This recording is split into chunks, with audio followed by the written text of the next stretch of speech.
Olá a todos. Dentro deste conceito de Triple Y, quando temos a interação entre vários métodos diagnósticos e terapêuticos e os avanços da cardiologia que aconteceram nos últimos, certamente, 30 anos e mais especificamente nos últimos 10, 15, eu vou recordar fisiologia e fisiopatologia da síndrome coronária crônica, que é a maneira como hoje a gente está se referindo a pacientes que têm doença coronária obstrutiva, na maioria das vezes, ou muitas das vezes, e que tem angina/isquemia. É desse paciente que eu vou falar e vou recordar conceitos de 20, 30 anos e que aos poucos da bancada da fisiologia estudada em animais chegou à fisiologia estudada e fisiopatologia estudada em humanos e hoje com aplicações práticas evidentes na cardiologia intervencionista principalmente. Eu vou recordar a vocês alguns aspectos muito importantes e que dão o conceito do que é entender a doença coronária e o conceito de isquemia. Este é um gráfico de muito tempo atrás que plota o fluxo coronário no eixo Y com momentos de oclusão coronária e depois a abertura da artéria em modelos animais. Isso geralmente era feito em cães. Com a oclusão, então vocês podem ver que existe uma linha de base, que era o fluxo coronário do animal anestesiado. Há uma oclusão, então pinça-se, faz-se uma oclusão com a pinça ou uma ligadura da artéria, zero fluxo, 10 segundos, libera-se a artéria e olha o que acontece. Um aumento drástico e rápido desse fluxo a quase 5 vezes o fluxo que era basal. E, aos poucos, isso vai, obviamente, estabilizando e volta para a situação basal. O que é isto? É uma hiperemia reativa à oclusão. Provocou-se isquemia e algo acontece na circulação que faz com que haja um rebote, com um aumento drástico do fluxo coronário. E é exatamente esta distância de variação de fluxo que vocês verão, a gente chama de reserva coronária. É a reserva que uma circulação coronária tem para poder aumentar seu fluxo a partir de uma exigência de consumo aumentado do coração. Por exemplo, andar rápido, correr, subir escada e assim por diante. Então, assim funciona a nossa coronária. Por que ela funciona assim? E o que está em jogo nessa regulação do fluxo? A coronária tem, como vocês se lembram, a epicárdica, que tem um grau de resistência pela própria viscosidade do sangue, mas é uma artéria, tem musculatura lisa e pode responder a vários metabólitos e estímulos adrenérgicos ou colinérgicos. Nós temos, então, aquelas artérias que são as perfurantes que penetram no miocárdio e chegam até a circulação endocárdica, que é a região, na verdade, que sofre mais os impactos da diminuição de fluxo e é uma área bastante grande do miocárdio, muito importante, e chegando à microcirculação. E esses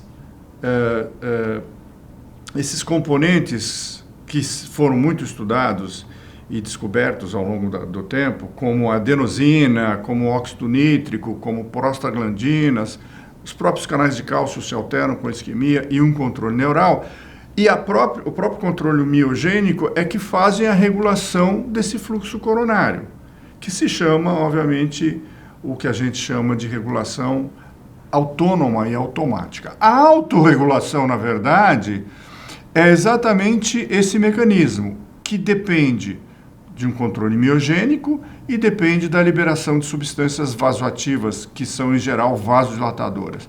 Então, vejam só, se eu tivesse um fluxo baseado exclusivamente na pressão da artéria coronária, eu teria uma reta, com progressivo aumento do fluxo à medida que a pressão aumenta. Isso não acontece. Aliás, na circulação cerebral é assim também. existe um range, ou seja, um espaço de pressão que há a atuação da regulação e esse fluxo é normal no repouso.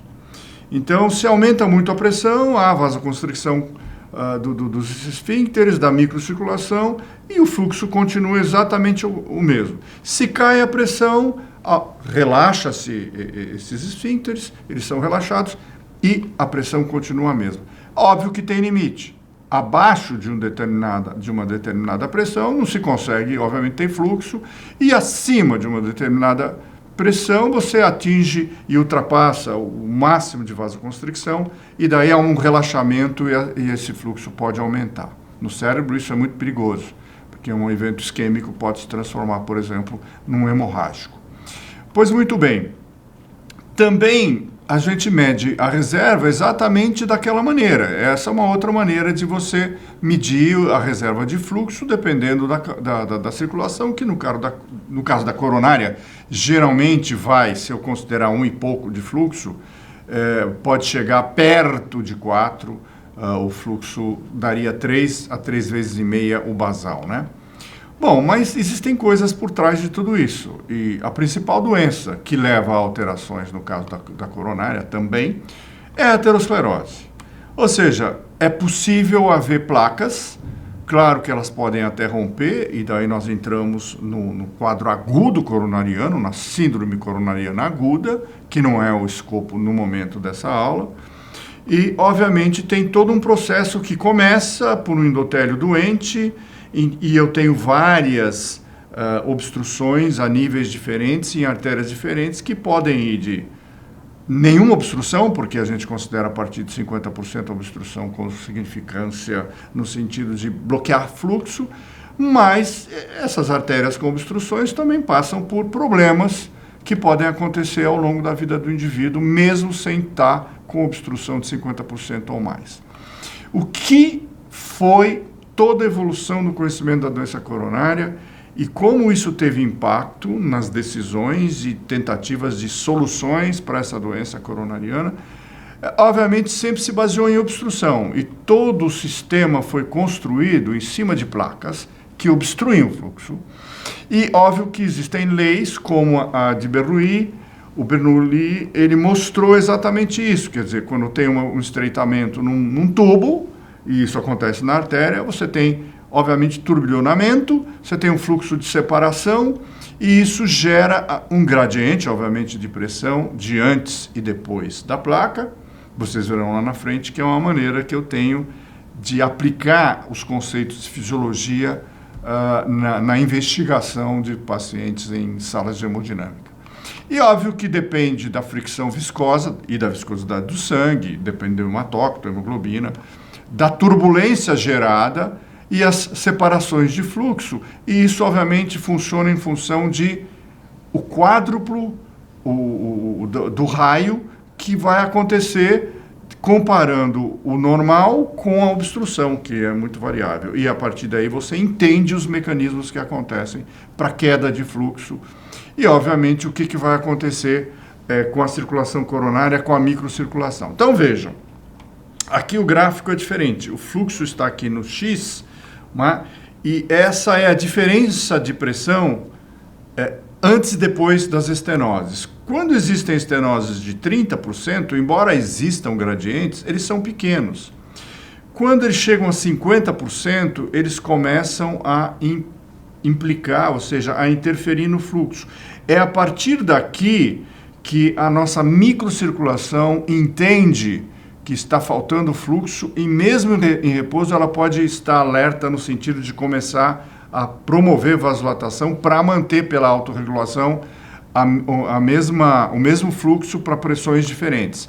Quando a obstrução chega a 70%, claramente há uma redução de fluxo, e para compensar a microcirculação dilata e mantém o fluxo coronário. E não é à toa que vocês verão que os cutoffs, por exemplo, de FFR, dependente aqui da crítica a ser um bom ou ruim método, cai nessa faixa aqui. Ou seja, menor que 85, menor que 80, passa a ser considerado uma lesão que provoca isquemia. Por quê? Porque realmente vai haver um gradiente de pressão muito grande, turbilhonamento de fluxo e queda do fluxo coronário e uso da microcirculação. Ou seja, você alterou e usou a sua reserva em repouso. Esse é o detalhe. A reserva está indo embora e é crucial ter reserva coronária. E quando se faz por métodos de catéter a avaliação dessa diferença de pressão, por exemplo, o FFR, o que se está vendo, na verdade? Eu estou vendo que a circulação através desta artéria ou das colaterais que podem ou não ter se desenvolvido, e isso depende também de lesão em outras artérias, não está ok. Então essa reserva é crucial, porque se a artéria fechar em algum ponto aí, ou mais na frente ou mais atrás, é problema sério. E com 90%, claramente, você tem uma diferença de pressão brutal, e essa é a correlação do grau de estenose, não é, com a resistência. Não é? Então, quanto maior a estenose, mais a resistência acontece ali na placa, mais eu uso a minha reserva coronária. É mais ou menos a mesma coisa, não é? Mostrando então, e de uma outra forma a gente pode ver isso, talvez até mais didática, que é essa aqui. Vejam só, aqui eu tenho fluxo, nesse gráfico à direita, versus redução da luz coronária. É aquele gráfico de uma outra forma. Eu posso ter fluxo máximo com exercício, com estresse, não é? E esse é o fluxo basal, mas a partir de 50% de obstrução eu começo a ter queda, não do fluxo, mas da minha reserva. Essa diferença vai sendo reduzida a partir de 50%, mais reduzida a partir de 80%, muito, ou seja, eu já usei boa parte da reserva, e quando você chega a 90%, praticamente não tem reserva, você não tem nem mais o fluxo basal às vezes, ok? Então é isso, em repouso, microcirculação vasocontraída, em exercício, ela se dilata, eu tenho um grande acréscimo, possibilidade de até 3,5, 4 vezes o fluxo coronariano basal.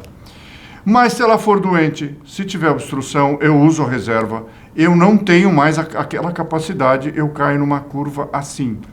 E isso é o conceito de reserva coronária importantíssimo hoje. Pois bem, mas será que é só isso? Ou seja, só a obstrução provoca isso?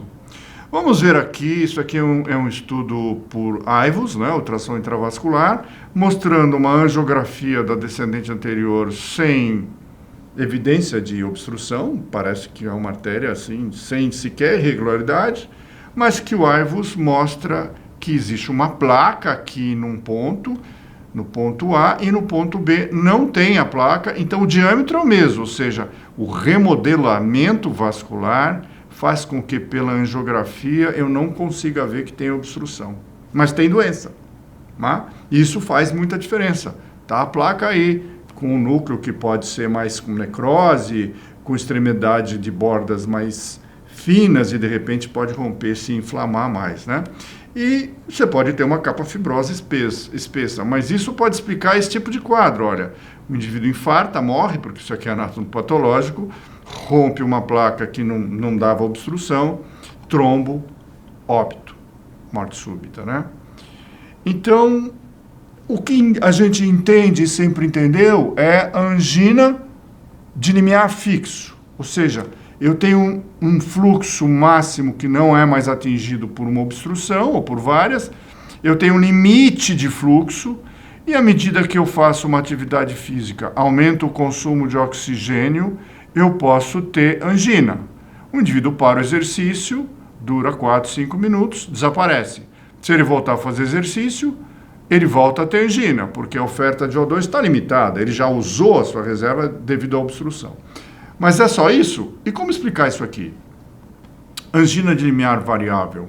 Tem algumas explicações, mas uma delas depende do tônus arterial de artérias doentes. Em cima de uma placa ou próximo de uma placa, onde tem a aterosclerose sem obstrução, não é? Nas irregularidades. O indivíduo consegue fazer exercício, ele aumenta o consumo, ele consegue tranquilamente, ele tem reserva ainda, essa distância ainda é grande, mesmo não sendo mais anormal, que é a linha vermelha em cima, mas de repente ele tem angina em repouso, ou seja, o fluxo coronário veio aqui embaixo e ficou menor do que o consumo, que às vezes pode ser quase em repouso, ou pequenos exercícios, ou com limiares variáveis. Ou seja, o tônus da artéria epicárdica também conta em obstruções ou lesões não obstrutivas, ou até em pacientes sem placas, mas com outro tipo de doença que leva a vasoespasmo coronário. É outro mecanismo, isso tem que estar em mente. Desta forma, isquemia miocárdica tem que ser entendida assim. As artérias epicárdicas podem ficar doentes, podem ter obstruções, né? Pode haver ruptura e quadro agudo, mas a vasoconstricção permanente ou variável de artérias doentes, por aterosclerose na maioria das vezes ou não, podem levar a angina, chamada de Prinzmetal, e até infarto. E a doença microvascular, cada vez mais investigada e explorada, porque muita gente não tem obstrução e tem isquemia e tem angina, e a gente não tem como desobstruir nada, porque o problema, quando tem aterosclerose, é a doença endotelial, e às vezes nem a aterosclerose tem. E é o que a gente chamava no passado de síndrome X, né? É o indivíduo com isquemia, com angina, e a isquemia na época era teste ergométrico, depois cintilografia de perfusão miocárdica, assim vai. Mas olha só que interessante nesse gráfico, embora esse vermelho aqui não apareça tão bem nesse fundo muito azul, isto já é a aplicação da fisiologia no ser humano, não mais em animais. Quando eu avalio uma resposta específica à acetilcolina, que é um vasodilatador coronário dependente do endotélio. Ou seja, a acetilcolina faz com que o endotélio libere óxido nítrico e relaxe a artéria. E eu espero, na curva vermelha, à medida que eu aumento a dose da acetilcolina, que haja um aumento do fluxo coronário. E você pode medir com um catéter dentro da artéria coronária. Mas essa resposta em amarelo é a resposta de uma artéria que não tem obstrução, mas tem aterosclerose, ou tem uma resposta inadequada mesmo sem aterosclerose. E foi daí que derivaram-se, obviamente, os catéteres para fazer medidas com acetilcolina para avaliar a reserva coronária dependente, e tem também a independente do endotélio, quando você usa um vasodilatador direto, e você pode avaliar as duas coisas, ou seja, com acetilcolina você vai para lá, como o normal faz, aumenta muito o fluxo, sistólico e diastólico, não se esqueçam que o fluxo diastólico é maior na coronária do que o sistólico, na coronária esquerda com certeza, não na coronária direita, e é anormal, ela é reduzida a resposta em relação ao basal quando há uma disfunção endotelial com ou sem placa coronária, né, obstrutiva. E esse foi o conceito da reserva de fluxo coronário. É uma fração de fluxo que você mede por catéteres que medem fluxo, ou você pode medir, obviamente, a pressão e fazer a diferença entre pressão antes e depois da obstrução, como eu mostrei mais acima, quando estava lá Bernoulli com a fórmula dele. Claro que existem coisas importantes aqui. Não é só aquela lesão que você analisa. A circulação colateral conta muito, tanto que indivíduos que têm obstrução, mas têm circulação colateral e têm um infarto, né, ou tem até em relação à sobrevivência deles, é diferente. Não é? Quando você não vê angiograficamente colaterais presentes, a curva de sobrevida é menor. E quando tem, isso pós um evento coronário. Quando tem colateral angiográfica, a curva de sobrevida é maior. Só que a circulação colateral vista por angiografia não é o melhor método. A gente vê frequentemente a circulação colateral só aparecer depois do infarto, às vezes dias depois. E não tinha antes, ou ela não estava funcional antes, e não preveniu a perda. Mas, de qualquer maneira, quando você vê numa cinecoronografia pós-infarto, de dias ou semanas, a presença de colateral, esse indivíduo tem o melhor prognóstico de sobrevida, de viver mais, do que um indivíduo que não tem colateral. Então, a colateral também tem implicação nessa reserva de fluxo. E a reserva de fluxo, na verdade, alguns estudos, não tenho o slide aqui para mostrar, mas mostram claramente que a reserva de fluxo tem mais importância, avaliada por por métodos cintilográficos com rubídio, que você consegue ver fluxo on time, na hora do exame, a reserva de fluxo é mais importante que a isquemia. Muito mais do que a isquemia, a reserva de fluxo tem impacto claramente na evolução de um indivíduo para eventos e morte. E a gente não pode esquecer do pré-condicionamento isquêmico, que é uma outra forma de você melhorar, e isso acontece, ou seja, se você começar um exercício, o indivíduo tem angina, mas se ele esperar um pouco, ele começa a andar de novo e ele consegue andar. Isso é o pré-condicionamento isquêmico, em vivo, né? Sem você medir, mas para entender, é isso que acontece. E também você pode elicitar substâncias vasodilatadoras, se você fizer isquemia num braço, por exemplo, e isso tem efeito na coronária também, interessantemente, e talvez isso faça entender por que a contrapulsação possa melhorar a angina em pacientes com impossibilidade de resolução de suas obstruções coronárias. E por último, só o conceito de miocárdio hibernante, que também depende da presença de colateral depois de uma oclusão arterial, e o conceito é, esse músculo não contrai, mas ele está vivo. E daí vem o conceito de vivo, viável, viabilidade, viable em inglês. Ou seja, é assim que a gente avalia também por métodos de imagem se o músculo pode eventualmente ter chance de recuperar a contração, ser revascularizado. Algo controverso hoje, depois do estudo Stitch, mas mesmo assim a gente ainda utiliza esse raciocínio porque ele tem importância assim e foi demonstrado muito bem com ressonância e também com eco, estresse, com glutamina durante muito tempo. E por fim, para que vocês entendam, a angina ou a isquemia tem vários fatores, podendo chegar até cardiomiopatias por doença microvascular, por exemplo, o minoca, infarto sem obstrução, com ou sem placa coronária, mas a gente geralmente considera um minoca quando não tem nem obstrução mesmo, e você nem vê obstrução na fase aguda.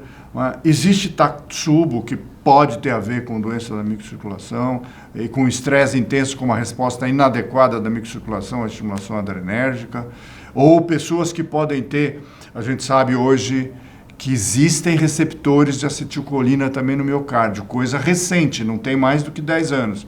Isso é a fisiologia avançando ainda em estudos animais, para a gente entender alguns quadros que a gente não entendia. Óbvio que tem a obstrução coronária, a doença coronária obstrutiva, e obviamente tem as iatrogênicas.